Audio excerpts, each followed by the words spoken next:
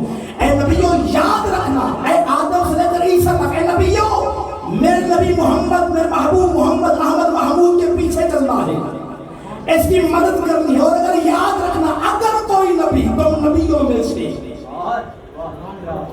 میرے حبیب محمد مصطفیٰ کے پیچھے نہ چلا، اس پر ایمان نہ لایا یا اس کی مصیبت میں مدد نہ کی، تو پھر سن لو سزا کیا ہوگی. اللہ نے کہا دیکھو جب اللہ نے کہا نبیوں سے چلو گے، سارے نے کہا چلیں گے.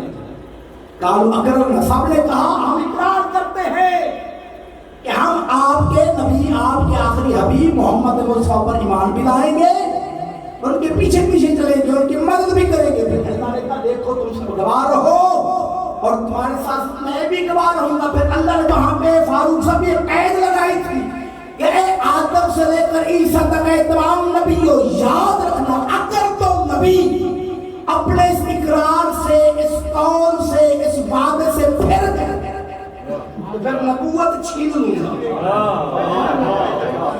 پھر صفحے انبیاء سے نکال دوں گا، پھر کیا کرو گے؟ فاسقین میں ڈال دوں گا. اللہ نبیوں سے کہہ رہا ہے کہ اگر میرے حبیب محمد مصطفیٰ کے پیچھے نہ چلے، اس کی مدد نہ کی، اس پہ ایمان نہ لائے، تو پھر نبوت لے لوں گا، فاسق بنا دوں گا. اگر کوئی نبی محمد کی مدد نہ کرے تو وہ نبی نہیں کہتا، اور اگر کوئی مجھ جیسا گناہگار بندہ محمد کی مشکل میں مدد نہ کرے. میں کچھ کہنا چاہ رہا ہوں، تو جب نبی نہیں رہتے، سماعت پر دی بلند آواز سے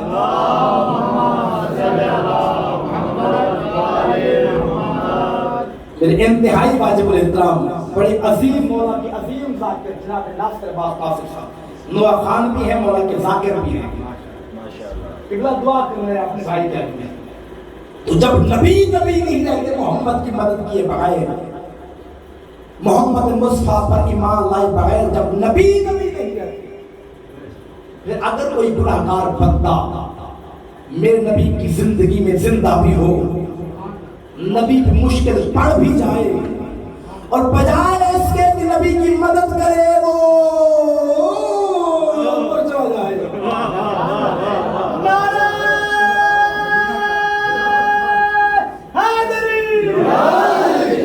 اتنا اوپر چلا جائے کہ یہ پہاڑ بھی دھنس کر جائے. جب نبی نہیں رہتے وہ کیا ویلیو ہے؟ یہ وہ واقعہ ہے. دیکھیں تو اللہ نے نبیوں کو کہہ رکھا ہے کہ میرے نبی کے پیچھے چلو. کس کے پیچھے؟ میرے نبی کے پیچھے. اب جب اللہ کا حکم ہے تو پھر ہم تو حکم دوری اس کی کر سکتے ہیں کہ انبیاء اس کی حکم دوری کریں گے؟ کبھی نہیں. اس کی حکم دوری انبیاء نہیں کرتے، ہم جیسے گناہگار کر لیتے ہیں. تو اب اگر اللہ نے کہہ دیا تو یقیناً آدم ادھر مڑیں گے جدھر میرا نبی مڑے گا، نوح ادھر مڑیں گے جدھر میرا نبی مڑے گا، موسیٰ ادھر مڑیں گے جدھر میرا نبی مڑے گا، عیسیٰ ادھر مڑیں گے جدھر میرا نبی مڑے گا، یوسف ادھر چلیں گے جدھر رسول چلے گا، یعقوب ادھر چلیں گے جدھر رسول چلے گا، اسماعیل ادھر چلیں گے جدھر رسول چلے گا، اسحاق ادھر چلیں گے جدھر رسول چلے گا، ابراہیم ادھر چلیں گے جدھر رسول چلے گا. وہ یہ تمام انبیاء ادھر مڑ رہے ہیں جدھر نبی مڑے، اور نبی ادھر مڑ رہے ہیں جدھر حسین مڑے.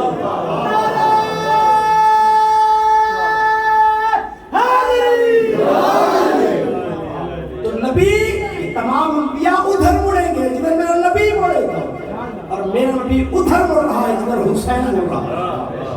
تو پھر جعفری صاحب ناصر بھائی یہ کیوں نہ کہہ دیا جائے کہ حسین کے ہاتھ میں پھر یہ زلفیں نہیں،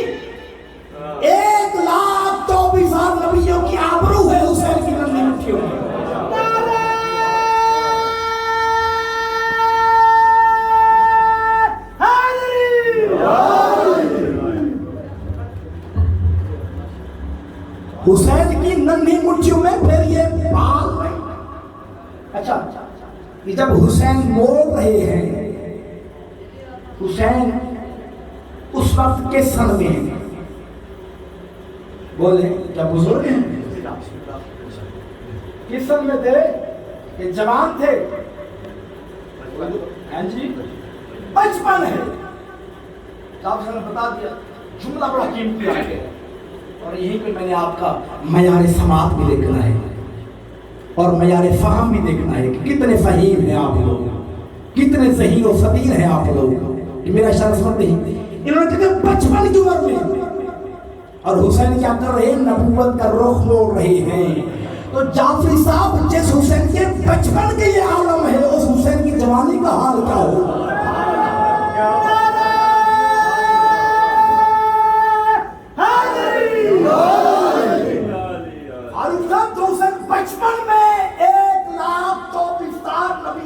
نبیوں کی نبوت کو موڑ دے، وہ حسین جوانی میں اس کا حال کیا ہوگا؟ برادران اہل سنت کے حنفی مسلک کے بہت بڑے عالم قاضی سلیمان نقشبندی الحنفی القندوزی کی کتاب ینابی المفدد کی روایت آپ کے سامنے پڑھنا چاہتا ہوں. دیکھیں میں نہ تو کوئی مناظر نہ کوئی بڑا سا عالم، میں نے کبھی کسی کتاب کا حوالہ دیا نہیں، لیکن یہاں پہ حوالہ اس لیے دے رہا ہوں تاکہ کوئی یہ نہ کہے کہ اپنی طرف سے کہہ کے جا رہا ہے. اس لیے میں حوالہ دیا جناب المفدد کا. اب روایت سن لے. روایت ہے، لکھتے ہیں کہ مسجد مدینہ کے منبر پر آفتاب رسالت چمک رہا تھا اور تمام صحابہ رسول معظم کے گرد ایسے حلقہ کیے ہوئے بیٹھے تھے جیسے چاند کے ارد گرد ستارے. یعنی کہ مسجد نبوی کے منبر پہ نبی بیٹھے ہیں، تبلیغ کر رہے ہیں اور تمام صحابہ سن رہے ہیں. آپ ایک کوہی سے کھلی ہوئی زبان سے چشمہ فیض کر رہا ہے، اور خطیب وہ ہے کہ جس کے لیے اللہ نے پوری کائنات کے ذرے ذرے کو یہ حکم دے رکھا ہے کہ جب میرا حبیب خطاب کر رہا ہو تو پھر ساری کائنات پہ واجب ہے کہ خاموش ہو کے میرے نبی کا بیان سنے.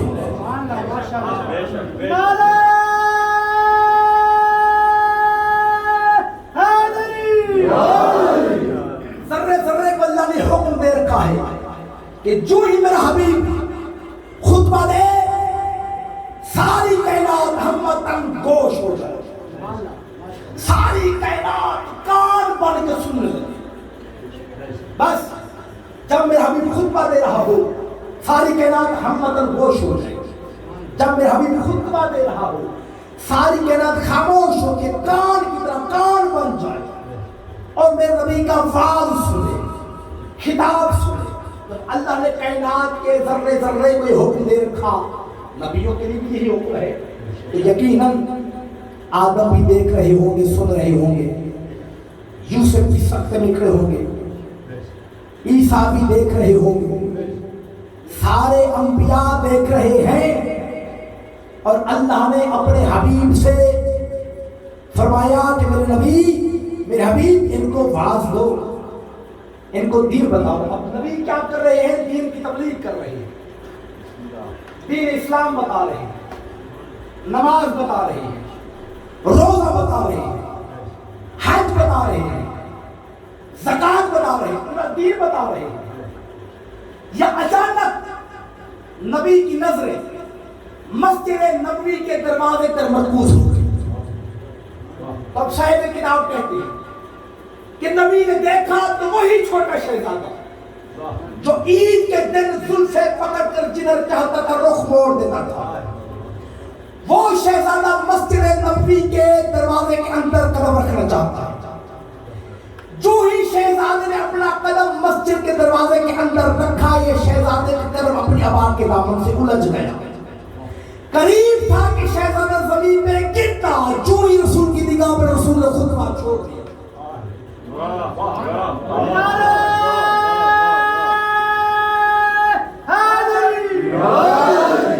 رسول نے خطبہ چھوڑا، ممبر چھوڑا، ممبر سے اتر کے گئے، بچے کو گرنے سے پہلے اپنی آغوش میں لے لیا. پھر سینے سے لگایا، پھر پیار کیا، چوما، پھر سیدھا لے جا کر منبر پر بٹھا دیا، اور پھر خطبے کا آغاز کیا سے کہ ایھا الناس ھذا حسین، اے لوگوں اسے پہچان لو یہ میرا حسین ہے، الحسین منی وانا من الحسین، یہ حسین مجھ سے ہے میں اس حسین سے ہوں۔ جب صاحب ایک فیصلہ لینا میں نے آپ سے، ابھی میں یہاں پہ پڑھ رہا ہوں، تقریر کر رہا ہوں، فضائل مسائل بیان ہو رہے ہیں، چلو میں اپنی بات نہیں کرتا، ناصر بھائی یا مجلس پڑھ رہے ہوں، اور اچانک دوران مجلس کے خطاب کے دوران ان کا بیٹا آ جائے یا ان کا بھتیجا آ جائے وہاں پہ گر پڑے اور یہ مجلس چھوڑ دے اور اپنے بیٹے کو یا بھتیجے کو اٹھانے کے لیے چلے جائیں، تو آپ سب کیا سمجھیں گے؟ یہ کیسے ذاکر ہیں؟ یہ تو آداب کا خیال ہی نہیں، اتنے معمولی سے کام کے لیے اتنا اہم کام کو چھوڑ جاؤ۔ تو میں آپ کی بات اتنا بڑی بات کرتا ہوں، میرا بھتیجا کوئی آ جائے تو یہاں پہ گرنے لگے اور میں ممبر چھوڑ کے چلا جاؤں، آپ نے بڑا بدتمیز مولوی بلایا ہم نے، اس کو آداب کا خیال ہی نہیں، اتنے معمولی کام کی اتنا بڑا مجمع ٹاپ کے جا رہا ہے، حالانکہ کوئی بچے کو اٹھا لیتا اور رونے سے چپ پھکرا لیتا، اس نے ممبر کیوں چھوڑا؟ جعفری صاحب جو کام مجھ جیسے شہر کے نااہل کے شایان شان نہیں، وہ کام سردار انبیاء نے کیوں کیا؟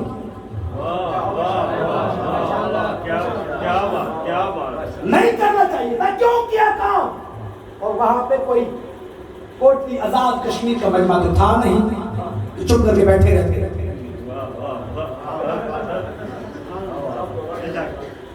بھئی صحابہ کرام کا مجمع تھا، کوئی بھی حسین کو اٹھا لیتا، چپ کرا لیتا، یہ رسول نے ممبر کیوں چھوڑا؟ اچھا بچوں چھوڑ ہی دیا ممبر، جا کے اٹھا ہی دیا، اٹھا کے چپ کرا کے وہیں چھوڑ دیتے نا، ممبر پر دونوں لاتے ہیں، لیکن رسول کا عمل دیکھیے، انہوں نے جا کے حسین کو اٹھایا، پیار کیا، سینے سے لگایا، پھر سینے سے لگاتے ہوئے ممبر پہ لے آئے اور پھر ممبر پہ آگے بٹھا دیا، اپنے ساتھ بٹھا کے اپنے زانوں پہ بٹھا کے خود پہ کام آ گیا کہ ایھا الناس، اے لوگوں ھذا حسین، یہ میرا حسین ہے۔ نعرہ تکبیر، نعرہ رسالت، نعرہ حیدری، حسینیت، حسینیت، یزیدیت، یزیدیت۔ اچھا اس کی دو وجوہات جو میری سمجھ میں آئی ہیں، باقی مجھے نہیں پتا، جو میری سمجھ میں آئی ہیں وہ میں آپ تک پہنچا دیتا ہوں۔ ایک وجہ تو یہ ہے، دیکھیں اب یہاں پہ قرآن ناطق کا ذکر ہے، یہاں پہ اگر قرآن پڑھا ہوا ہو اور میں خطاب کر رہا ہوں اور وہ قرآن گر پڑے تو میں آپ سب سے پوچھتا ہوں کیا میں اپنی تقریر جاری رکھوں گا؟ نہیں، اب یقیناً تقریر مجھ پر حرام ہو جائے گی، قرآن کو اٹھانا واجب ہو جائے گی، اور اگر میں تقریر کرتا رہوں اور قرآن گر پڑے تو آپ کا سب کہیں گے مولانا صاحب آپ تو انتہائی جاہل ہیں، آپ کو اتنا پتہ نہیں کہ قرآن گر گئے اور آپ کی تقریر جاری کر رکھے ہیں۔ اور اگر میں تقریر کرتا رہوں قرآن گر پڑے تو مجھ پر کفارہ واجب ہو جائے گا، آپ لوگوں کی تانا بازی مجھے برداشت کرنی پڑے گی، ایک بچے کی بات سننی پڑے گی کہ کیسا مولوی ہے، کیسا خطیب ہے، بڑا مقرر بڑا بنتا ہے، تجھے اتنا ہی نہیں پتا قرآن گر گیا تو انہیں تقریر سنا رہا تھا۔ یعنی کہ اگر قرآن گر جائے تو مجھ پہ تقریر چھوڑنا واجب، قرآن اٹھانا پہلے افضل ہے۔ نبی نے بھی یہی کیا، نبی نے کہا جس طرح قرآن گر جائے تو قرآن کو اٹھانا واجب ہے، حسین کو آپ نے سمجھنا یہ ناطق کی قرآن گرا تھا،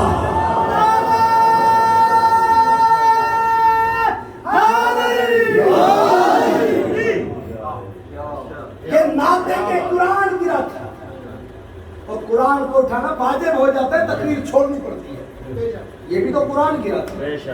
رسول نے بھی یہی کیا، قرآن ناطق کے پارے کو اٹھایا، چوما، پیار کیا، سینے سے لگایا، پھر منبر پر لے آئے اور پھر قرآن ناطق کی تلاوت کی۔ اچھا دیکھیں ڈاکٹر صاحب ہر شے کے نا ہر شے کے بھائی چار وجود ہوتے ہیں ہر شے کے چار وجود کون کون سے ایک ہوتا ہے وجود ذہنی دوسرا وجود وجود لفظی تیسرا وجود مکتوبی اور چوتھا وجود حقیقی اب میں مہاروں کی بات یہاں سے چلا جاؤں گا کبھی کسی کے ذہن میں آ جاؤں جب اس کے ذہن میں آؤں گا ذہن میں یہی آئے گا کہ عامر عباس ایک خطیب آیا تھا رحیم خان سے تھوڑا سا موٹا تھا تھوڑا سا چھوٹا تھا تقریر کرتا پوری میری شکل اس کے ذہن میں آ جائے گی پورا میرا وجود اس کے ذہن میں آ جائے گا جسے میں یاد آؤں گا اسے کہتے ہیں وجود ذہنی ایک وجود ہے وجود لفظی کوئی بندہ میرا نام لے عامر عباس اسکریاف رحیم خان عامر عباس یہ ہے وجود لفظی لفظوں میں وجود ہو رہا ہے بیان ایک ہے وجود مکتوبی لکھا ہوا کاغذ پہ آپ عامر عباس لکھ دیں یہ ہے وجود مکتوبی اور ایک ہے وجود حقیقی یہ تو آپ کے سامنے کھڑا ہے یہ ہے وجود حقیقی آپ ایمان سے بتائیے زیادہ فائدے والا وجود کون سا ہے وجود حقیقی دیکھیں آپ نے مجلس کروانی ہے آپ نے عامر عباس پڑھوانا ہے تو کیا آپ عامر عباس کے وجود ذہنی سے مجلس پڑھوا لیں گے آپ ممبر بھی لگا دیں قالین بھی بچھا دیں شامیانہ بھی لگا دیں ساؤنڈ بھی لا دیں اور سامنے آ کے عامر عباس کو ذہن میں سوچنے لگ جائیں تو کیا مجلس ہو جائے گی نہیں ہوگی اچھا چلو نہیں ہوگی اچھا آپ اس طرح آپ نے مجلس کروانی پڑھوانا آپ نے عامر عباس کو ہی اب عامر عباس کا وجود حقیقی آپ کے پاس ہے ہی آپ نے کیا کیا آپ نے کاغذ پہ لکھ دیا عامر عباس اسکریاف کاغذ آپ نے ممبر پہ رکھ دیا تو کیا یہ وجود مکتوبی ہے کیا یہ وجود مکتوبی مجلس پڑھ لے گا مجلس ہو جائے گا نہیں ہوگی یعنی کہ وجود ذہنی نے بھی فائدہ نہ دیا وجود مکتوبی نے بھی فائدہ نہ دیا ایک وجود جو وجود ہے لفظی جو لفظوں میں بلایا جاتا ہے آپ کھڑے ہو کے کہتے ہیں عامر عباس عامر عباس عامر عباس عامر عباس عامر عباس کیا مجلس ہو جائے گی یعنی آپ کے اندر کے مفتی نے بھی یہ فتویٰ دے دیا کہ وجود ذہنی سے بھی کوئی فائدہ نہیں وجود لفظی سے بھی کوئی فائدہ نہیں وجود مکتوبی سے بھی کوئی فائدہ نہیں جب تک یہ وجود حقیقی نہ ہو وجود حقیقی ہوگا تو مجلس پڑے گا تو مجلس ہوگی میں نے کہا یا رسول اللہ آپ تو دین دے رہے تھے نماز دے رہے تھے روزہ بتا رہے تھے حج بتا رہے تھے احکام بتا رہے تھے اسلام دے رہے تھے حسین گر گیا تھا تو کیا ہوا آپ نے اسلام دیتا ہوا اسلام آپ نے چھوڑ دیا آپ نے نماز بتانا چھوڑ دی روزہ دینا چھوڑ دیا حج بتانا چھوڑ دیا احکام دینا چھوڑ دیے ایک حسین کو اٹھانے کے لیے آپ چلے گئے آواز سلمہ و عامر عباس جاہل نول جو میں بتا رہا تھا یہ لفظوں کا دین تھا جو میں دے رہا تھا یہ لفظوں کا دین تھا جو میں دے رہا تھا یہ حرفوں کا دین تھا جسے اٹھا کے لے آیا یہ حقیقی دین ہے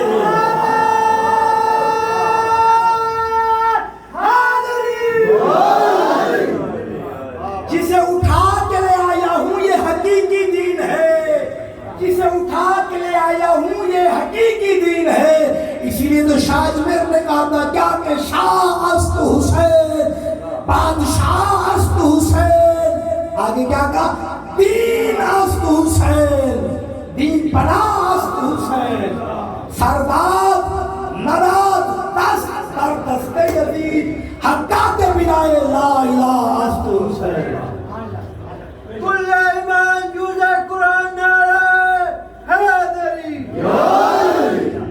بینر بین باغ دے بے بانر حیدری صلوات پڑھیں بلند آواز سے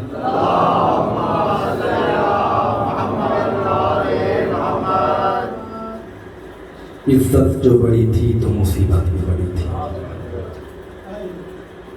جو کچھ خالق نے آل محمد کو عطا کیا اسے فضائل کہتے ہیں جو کچھ امت نے آل محمد کو عطا کیا اسے مسائل کہتے ہیں میں نے کل بھی گزارش کی تھی ہر مجلس میں یہ گزارش کرتا ہوں کہ جب بھی فضائل پڑھا جائے فضائل جس طرح آپ کا جی چاہے آپ سن لیں لیکن جب غریبوں کا مصائب بیان کیا جائے نا تو مصائب ہمیشہ غریب بن کے سننا.